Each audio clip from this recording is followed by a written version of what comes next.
Trick Podcast. It's your host, Big Lee. And today we got two special guests, and we'd like to bring them along and thank them. We got Shawn and Pri. How are you doing today?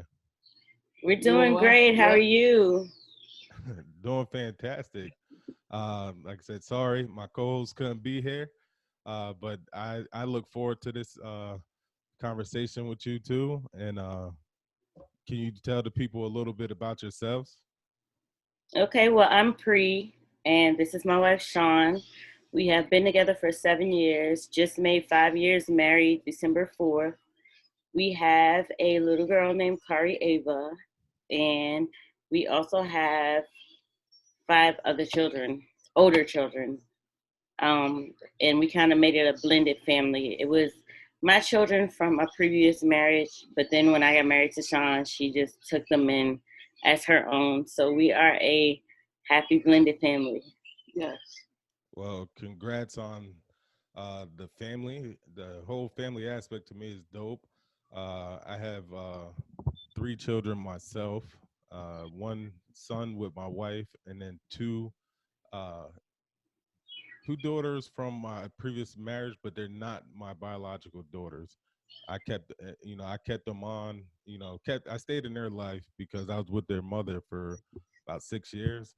And once we broke up, I didn't think it was fair to like just abandon them when I Yes. would be around for them. So I stepped up and decided like, hey, no matter what, I'm gonna be with you two. And they're older, 14 and 15, and my son is about to turn 2 on December 22nd. Oh, Right before Christmas. Right. And I don't know if that's a good thing because for the presents, and my wife makes sure like, no, we're not gonna put one gift, for both. Yeah. you said double up. Yeah. So it's good. So and then you also got a YouTube. You Yes. Yes. accept YouTubers now, right? Yes. We How- have a YouTube channel. It's called Vanderhorst Love. That's VANDERHORST Love. Okay. And how's that going for y'all? It's going pretty good. We haven't been doing it for too long. We actually took a 2-month break recently because we were actually trying to relocate out of New York. So we took some time off to try to do some searches for homes and things like that, and just try to get stuff together. But we started in August, and from August to early October, Yes. we have 170 79 subscribers. Okay. Well, congrats on those. Thank Thank you. you. What made you get into doing the YouTubing? Well, I think Pri and I collectively came together and decided that since we've been a part of like um, the media, people have been interested in our story in terms of our donor and who our donor is, and being that he has so many children, um, you know, news outlets always reached out to us about our story. So we said, hey, instead of these people making money off of our story, why not make money off of our own story and control our own narrative? Right. Yeah. So that was the whole idea of starting our own YouTube. And also during the pandemic, like when we first got shut down in New York, it was really, really hard for us because it was like we couldn't go outside. We didn't know what was going on. And YouTube really helped us out with that. Just watching other YouTubers in different states where they weren't shut down because we couldn't go outside. So we was happy to see them go outside. We was like, we want to see y'all go outside because we were in here like, what is going on? Right. So YouTube really helped us do that. And at that point, we were like, look, the same way that they helped us, we want to help other people through whatever they're going to, whatever they're going through. Sorry. And it's not so much of the money thing for us. Of course, the money is going to be good when it comes, but it's more so of knowing that wherever we go through, somebody else is going through. Whatever we made it through, somebody is currently going through. And sometimes people just need to hear what we have to say. And it might not be that important, but you never know what people need to hear at the time they need to hear it. So Yeah, and like I said, your story in itself is I want to say unique because it's something more natural nowadays, but back in the day it wasn't as natural and people wasn't as acceptance of it. Uh I know with me, I'm kind of like gun shy to like do like the videos like when like how you said like it feel like you talking to yourself. Mm-hmm. mm-hmm. And so when I go to record, that's why like even on like Instagram stories and stuff, I never feel like comfortable to y'all get comfortable doing that, or is that just something that's gonna come over time? Well, for me personally, I'm a shy person. I'm not a speaker at all. Normally my wife take over the interviews and stuff, but I've learned to be comfortable with the camera. I've just learned to just like let it flow and just tell my truth, and and it just came naturally that way. But at first, no, it wasn't. I was not comfortable at all with it. How about you, babe? I'm just a talker. I could walk in a room full of people and they be strangers. By the time I leave the room, I know everybody. I done talk to everybody. I done see how me and this person, that person relate in whichever way. Like I'm very much so a people person. I like to meet people and talk to people, find out new things. And that's how my co-host is. Me and my co-host work together, and we work overnight, so we get out at 6 in the morning. Oh wow.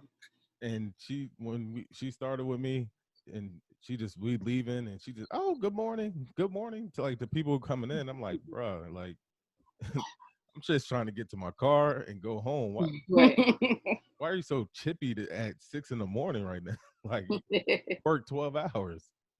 And stuff. So, but she definitely is the talker of out of us too. But I'm like Shawn. Once I get to know you and I'm comfortable, Yes. I'm open. The jokester, play a lot. Try to like to play a lot of tricks and stuff on my friends, and then I get into arguing with them because once I'm comfortable, it's like a whole different. That's it. I'm gonna side with Shawn and say I'm like the reserved, shy one until then. Uh, so now we want to talk about like the family aspect. Obviously, you got the popular donor, uh, which, like I said, I watched yesterday. It was, I was like, oh my goodness, word kids. Want to have you just tell a little about like your donor, who he is, and actually let's not even get into that right now. The steps in terms of when it comes to like, okay, now I want to have a kid. Mhm. And we want to have a kid together. Biologically, you can't make it together. What goes into the decision of wanting to do it? Um, well, our decision was a decision that we kind of agreed upon on our first date. As weird as that sounds, but Shawn always expressed to me how she would date women and they would break up and she would get close to their children and they would snatch the children away from her. So she's like, I just want to find a woman that'll have a child for me, that'll be my child that, I won't have to break a relationship with. And so I told her, I said, well, look, this is the first day, but if we get to marriage, I'll have a baby for you. And 2 years after we made that decision, um, we got married. And we got married December 5th. New Year's Eve, December 31st, she was like, so remember you said you would have a baby? And I was like, already you want to be like newlyweds, you want to enjoy it? She was like, yeah, I do. And she was, as the night went on, she kept mentioning it. So I knew it was something that she really, really, really wanted. And I love children, so it wasn't a big deal for me. So I said, okay. So we started planning around it. Started taking vitamins and getting our bodies, well, my body together.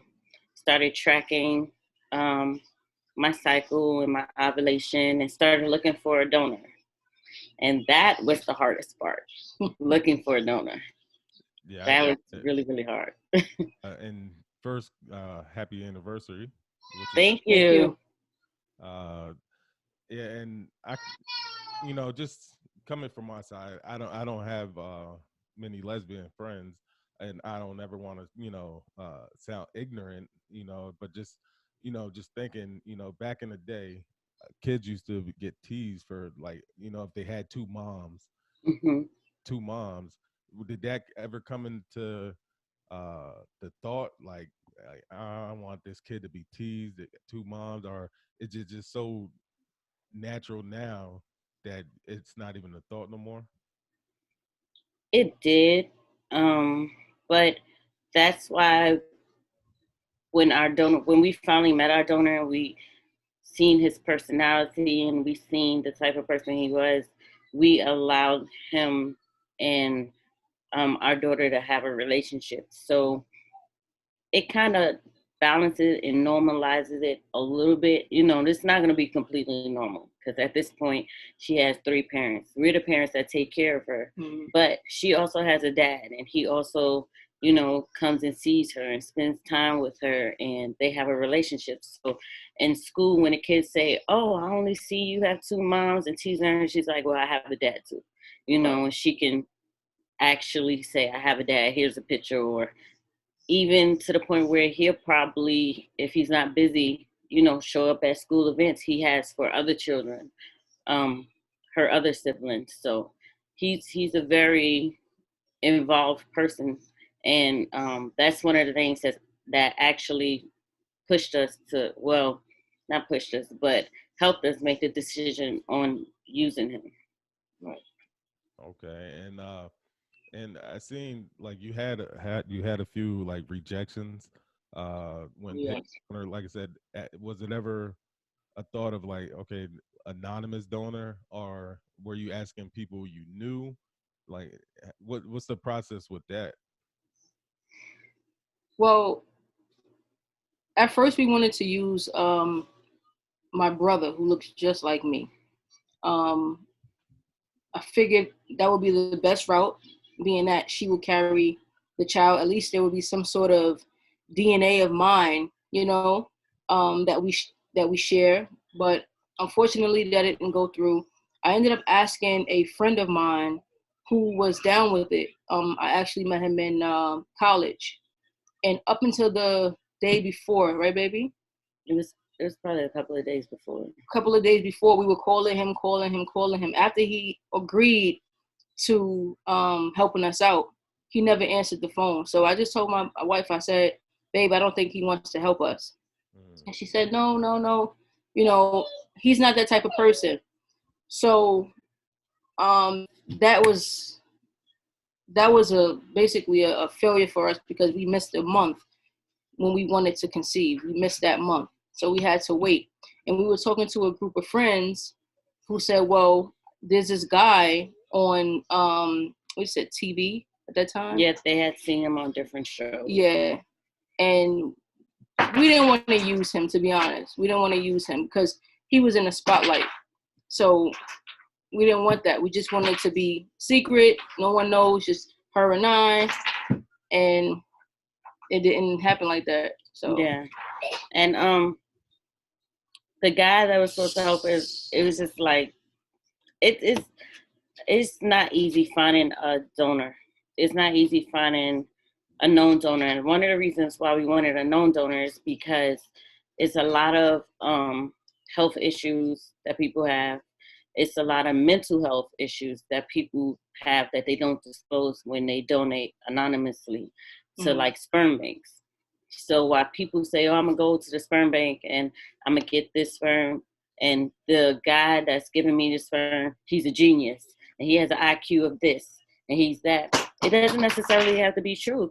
They lie on the sperm donation applications the same way you lie on a job application.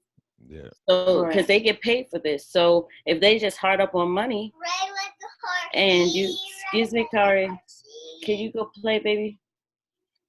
Um, sorry. Oh, you good? If you're getting paid for this and you hard up on money and you know that you have some things, some issues that's wrong with you, you're not gonna go in there and admit to these people, okay, I know that I'm schizophrenic and I hear voices in my head. You're just gonna say, oh no, everything's healthy and my background is this and my IQ is this, and they don't test it, so how would they know?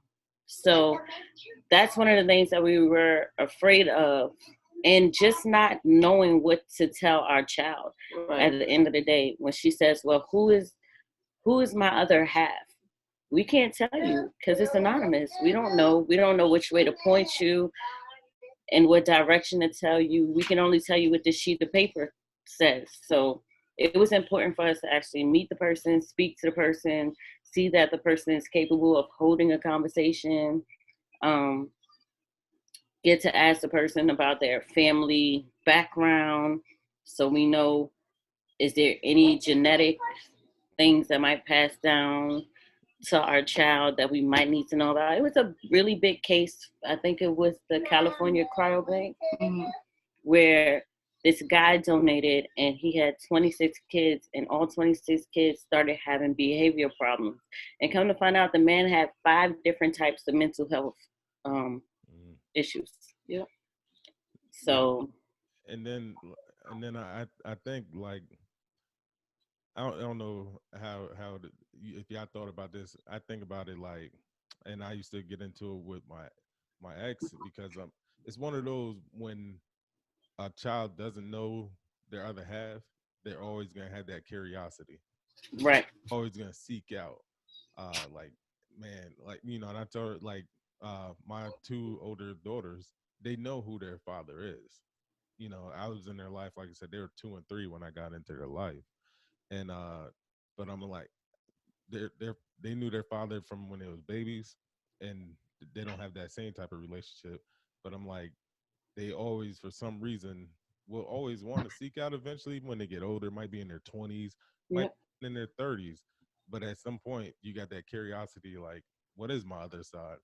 And right, if you go anonymous, that's when probably just you just making it harder for them. So the route that I think I did take is a lot better because now you, like I said, the health history, because it affects if something happened to the baby, and like, oh, what's the father's health history? So but he has a number of children.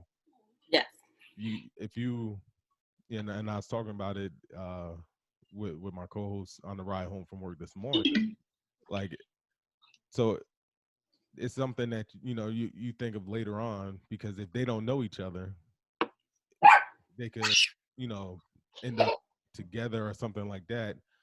So if you know who, like, okay, this is your father, and we'll talk, like I said, more on the relationship between the kids and stuff like that. mm-hmm. Some stuff I was just thinking about, like, okay, I know if it's anonymous and he's like the one in California that's doing this anonymous, and then his kids could have met up and been dating or something like that. Right, you know right, it's you don't these are things you don't know until you. right. And then when they ask you, okay, what's your dad's name? You're like, okay, well, my mom told me this donor number, such and such and such. It's like, are we matching up numbers to see if we have the same dad or not? Yeah. I mean, I don't knock people who do it. People have their own choice and they make their own decisions. A lot of people looked at us, my mom included. She was like, why couldn't y'all just do it the normal way? And I was like, the normal way is going and getting somebody's sperm that we don't know, we had no conversation with. And people are like, a lot of people don't agree with when our donor shows up at events like Kari's birthday party or her baby shower. Why does he have to be involved? And why not? Yeah. I mean, you got guys out here that have babies, they're biological kids, and they're not even involved. So why are you knocking him for being involved? And if we're okay with it, then that's all that why matters. is there a problem? Yeah. It's definitely that all that matters is because when it comes down, it's your marriage, it's your family, and nobody can tell you how to raise your daughter, or any of your family, or the best advice, one of the best advices I got is really don't really listen to nobody, because your family is your family. It's you molded the way you want it. Yes. Right. Obviously some people they always gonna have something to say, but Right. it's up to you to what to take from it. You know, but I commend you having them. I think that it's big, on the family aspect of it, to have him a part of it. So, and we could get into the donor now. Like I said, I seen when y'all was on Maury, uh, Hmm. and, uh, and then the donor is Ari Nagel, is how you say his name? Yes. Yes. Ari Nagel, aka the Sperminator. Yeah. Hey, when you said it, I was like the Sperminator. The first thing I'm thinking of is what's that old American Pie movie, when they had the one dude. I don't know if y'all watched American Pie, but he called himself Son Nader, but it's a spinoff from the Terminator. But uh, currently at 70 kids, or is it more right now? um, I think it's 70, 6, 70. 78, something like that. 76, 78, and Yeah. We have to check with him on the Daily basis. This was 2 days ago. Yeah, so it might change. and your daughter is number 29 of his. 29. Yes. Yep, 29. And your daughter, beautiful. Thank you. Thank you.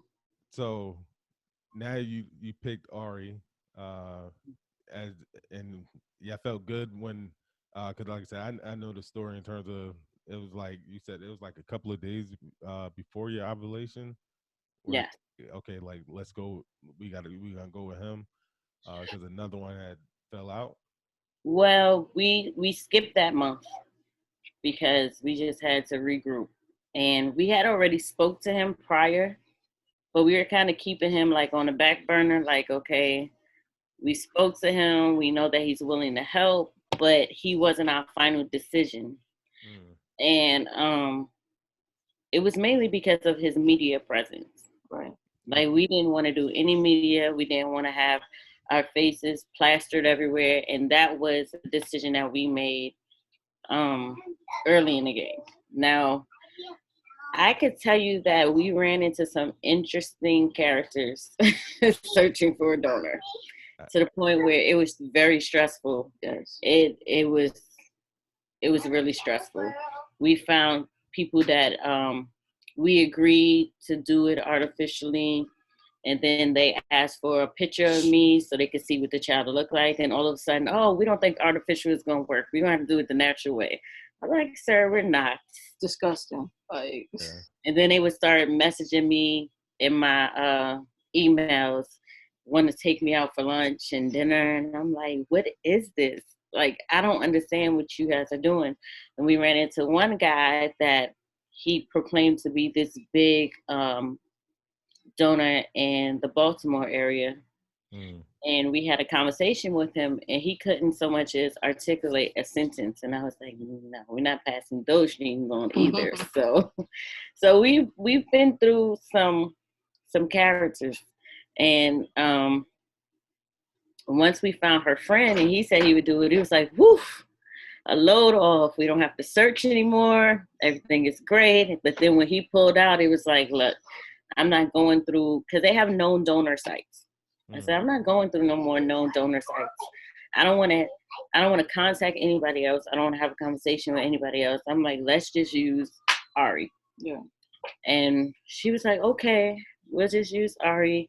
And we started doing more research on him before we even came to that decision. Like, we went on his page and seen that he had like photo albums of all of his kids on Facebook, and seen videos of him taking them to the park and spending time with him. And we really, really, really love that about him. That's, like I said, that's one of the things that really sealed the deal for us, is the fact that he's not just like, oh, here's your sperm, drop it off, Right. see ya.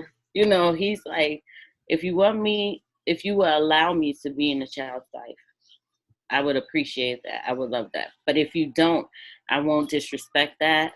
And he understands his limits. So we were just really scared of the media part, I think. Yeah. I think that was the biggest thing. Like, what ended up helping y'all get over it? And like I said, you were on Maury, you did interviews. So what made y'all get over the fear of the media? I think being around other moms and their children by Ari, I believe that's what really helped me get over it, because I was like, well, I'm not in it by myself. You know, the attention is not only on me. There's a host of moms around sharing their stories. So, you know, it's not that bad. And then I think for me, it was the fact that I felt like I had to stand up for him and be a voice for him, because there was so many people knocking him for what he does. And there's so many people knocking us as the moms for what we do. And it was just like, okay, when the Maury platform came about, I was like, okay, you need to send me a list of questions before we decide to sit on your platform, because we did the New York Post, and the New York Post actually was supposed to be a Father's Day post. Yeah, it's supposed to be good. Of course, I've never read the New York Post before that. When I think of New York Post, I thought of New York Times. I was like, oh, well, that's great, you know. Not knowing it was tabloidish. So we sat down for that interview, and everything was great. They treated us great while we were there. They fed us. We had a good conversation. And then when that article hit, I was like, baby, look, this is not what we said. This is not the questions we answered. They seemed to have twisted words and just try to make us look really, really, really bad. As far as us being Black women and having a baby with a Jewish man. And they made it seem like we wanted to have a baby to have an accessory, like a pair of Jordans. So we wanted a mixed baby. And I was just like, that is just baloney. It's not true at all. And I'm like, people don't understand, as two women or two men, to want a child and to have somebody to give it to you, you don't care if they purple, green, or blue. If your child is going to come out healthy, if they're willing to help you.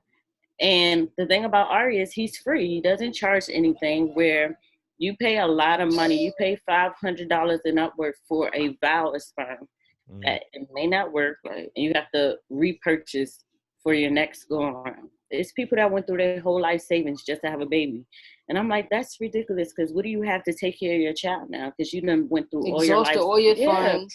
So to me, it was just like, how dare you say these things about us? How dare you think that we are Black women who hate the skin that we're in, that we have to go and have a baby with a white man just to feel like our baby is prettier or anything like that. I'm like, that is disgusting for you to even put that on us.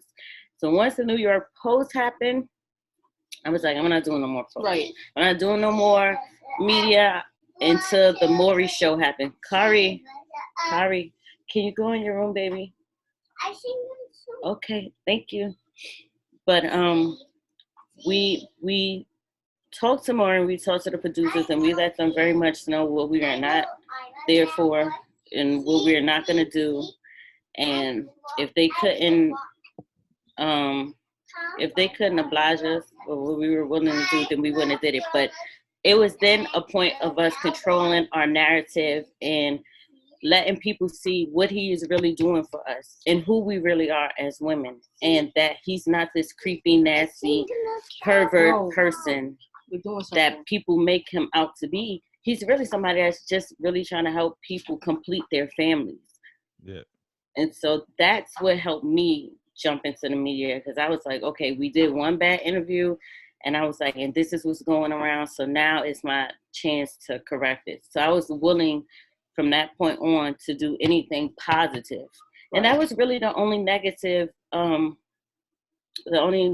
interview we've ever had is with the New York Post. Everybody else sees And what we see. that's because I think we didn't know any better. Yeah. We didn't know any better at that time. Mm-hmm. And now, like I said, with the whole YouTube thing is now we control the narrative. And now, if someone wants to interview us or speak to us about our situation, we let them know up front. This is what we expect. We don't want any disrespect or any, you know what I'm saying, any backlash.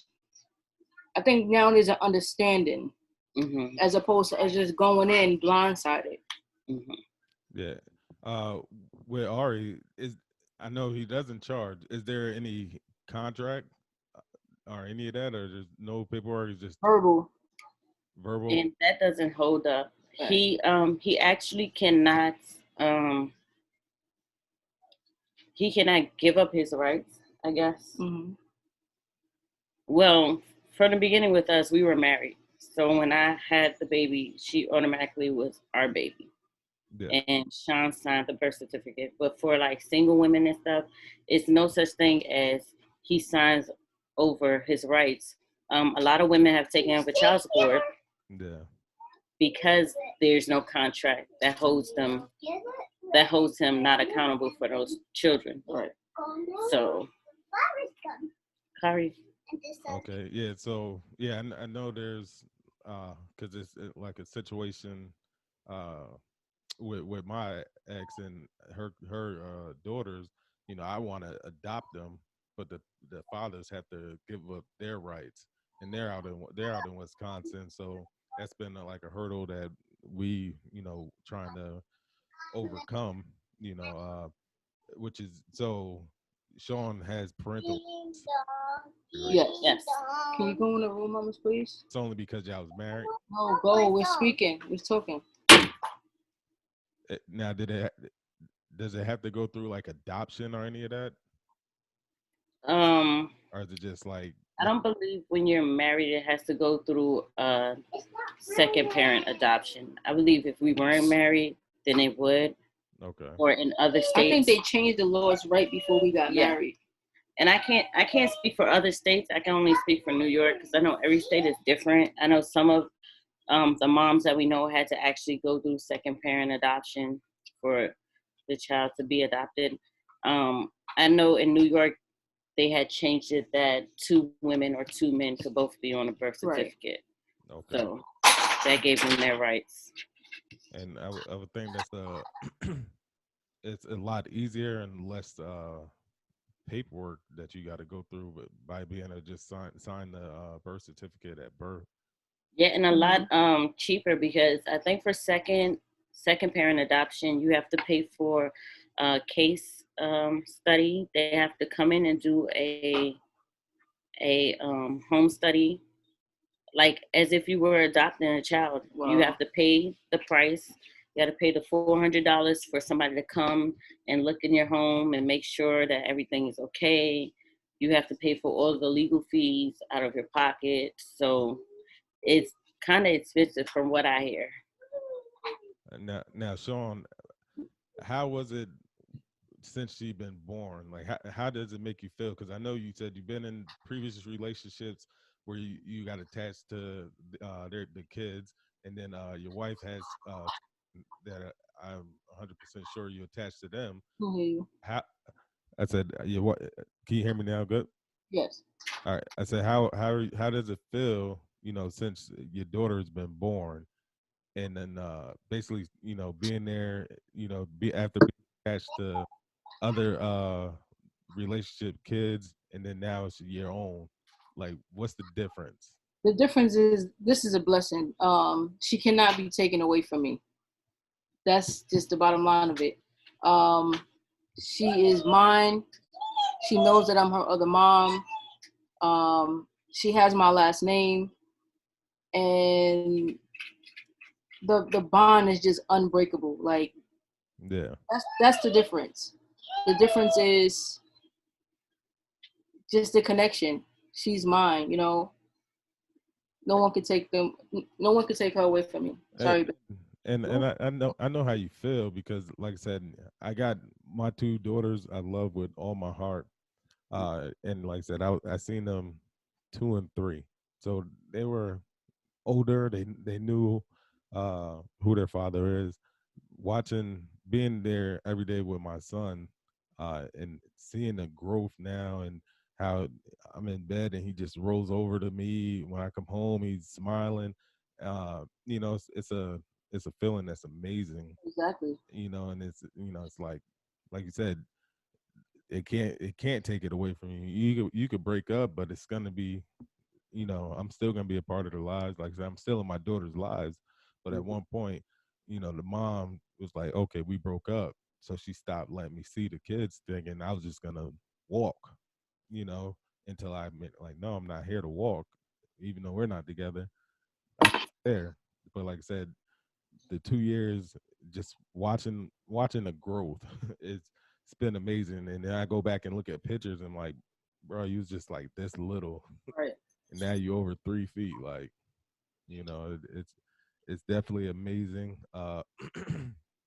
Do y'all want more children together? Yes, we do. I'm actually thinking of carrying myself.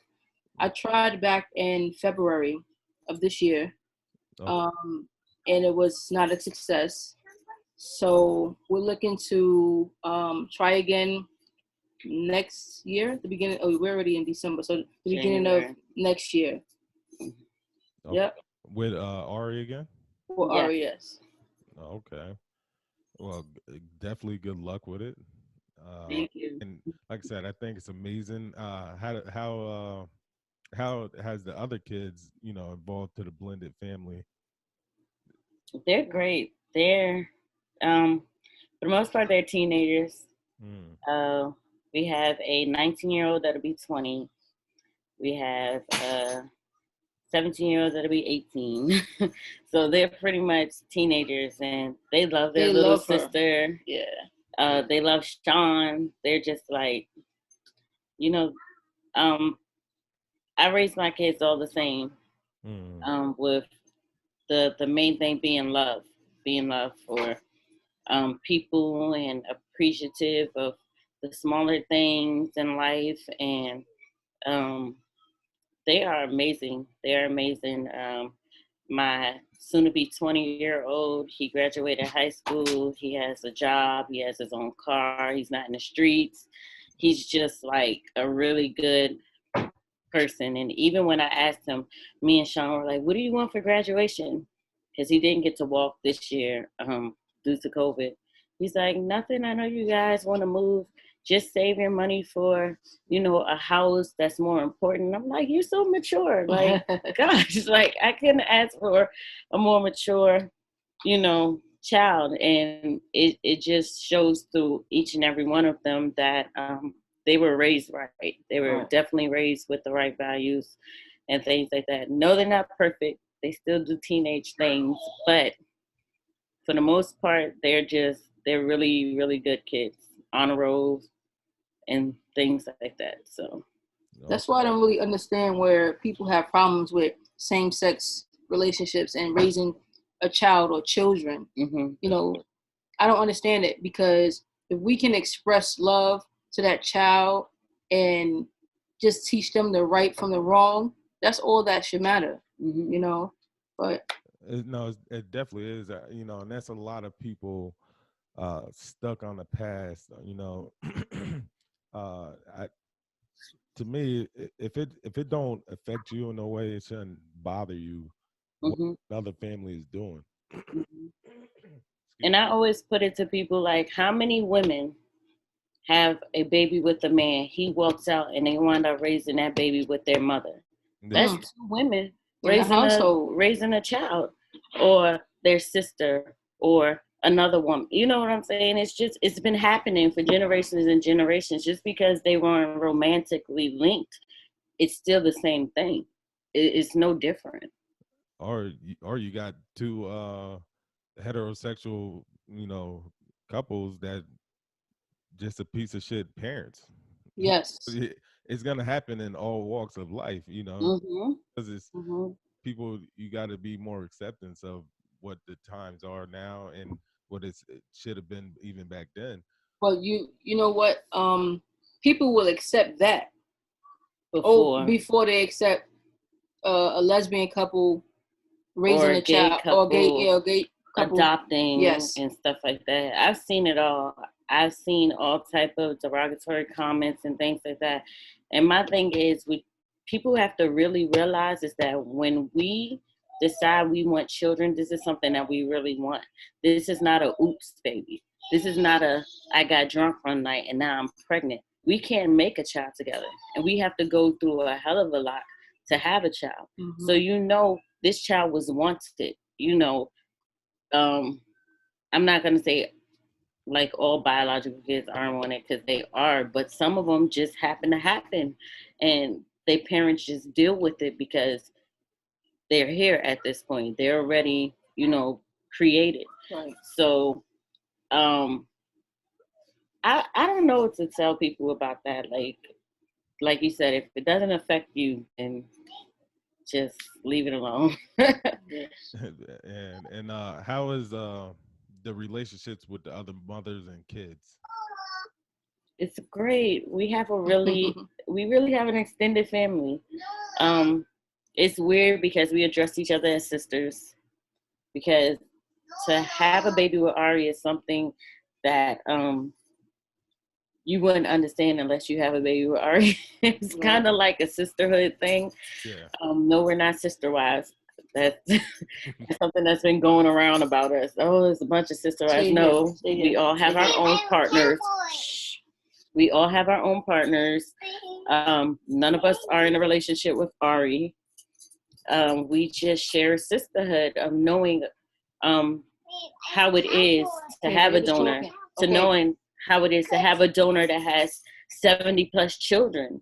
I mean, to see the derogatory things that are said about us, we hold each other up during that time. We help the other moms, the new moms, when they come about, and let them know, don't sit down with the New York Post. I don't care what Ari tell you. I don't care how good they make it sound. Don't do it. And when they go through stuff, with their family, when they go through stuff with the public and the trolls that's just talking, we actually just hold each other up during pregnancies when they need to say, oh, I'm feeling this way. Is it normal? It's a bunch of moms in there. Yes, it's normal. And we look at the kids as our nieces and nephews, because they are our kids' siblings at the end of the day. And we care for them just like we care for our children. No different. Yeah, and like I said, the whole story to me is pretty dope. I like y'all's story, and enjoyed listening to the journey of, even like I said, I know to y'all, how difficult it was, even the you know asking people. I think I would, if I was in that situation, it'd be like nerve wracking. Like, you got to go up, like, yo, can you have Yeah. for us, like. But like I said, I commend you, and Thank I you. wish you good luck. Do you have anything for me, as we wrap it up? Thank you for letting us Yes. sit and speak on your platform, and we wish y'all nothing but success going forward. And just to everybody else out there, focus more on love versus hate, versus um, what you might think is right and what other people might think is wrong. And like, if we focus more on love and supporting each other, then we'll get further along in life than, you know, just being about other things. One thing that I do realize is that some people won't even get to know us because of our sexuality. Mm. And you're missing out on a great bunch of people, because I can't say all of us are good, because all of any group of people are not good. You have some bad, you have some good. But the most of the people that I have been awesome people, and we are willing to give you the shirt off our backs, because we know what it feels like to be discriminated against, to be hated on, to be told that we're wrong and you're going to hell and you're doing this, and just basically judged. So therefore, you find a lot of us that have soft hearts towards people because of how people have treated us. So just give it a chance. If if you are brave enough to give it a chance, give it a chance. And I just want to say that so many people have reached out to us regarding our story. I guess we've opened eyes to a lot of people. Mm-hmm. People they didn't know how that they don't know how we went about the process. Mm-hmm. Some people just want to say thank you for sharing your story. So I guess we're blessing people, we're inspiring people, and that's what we want to keep doing, And tune into our YouTube. We have plenty of content. And even if you want to reach out to us personally, reach out to us personally. If you need to know how to go through with the process, if you want to use our donor, reach out to us and we'll connect you if you need help. And it's not only for lesbian women. Right. He helps straight women that don't have partners. He helps women that has partners and their partner can't help them have a baby. He helps anybody who needs help. So reach out to us. We're always willing to help. Tune into our YouTube channel. Come and subscribe and be a part of our family. And that's it. Everybody be blessed. All right, and you can find me on Instagram, LA the King 3. Then we also got our Don't Get Tricked. Then we got our website that is coming soon under construction, which is www.dgtpodcast.com. And we appreciate you being a part of our program, being a part of our podcast. Like I said, good luck and thank you so much again. And with that, we're out. Peace. Bye.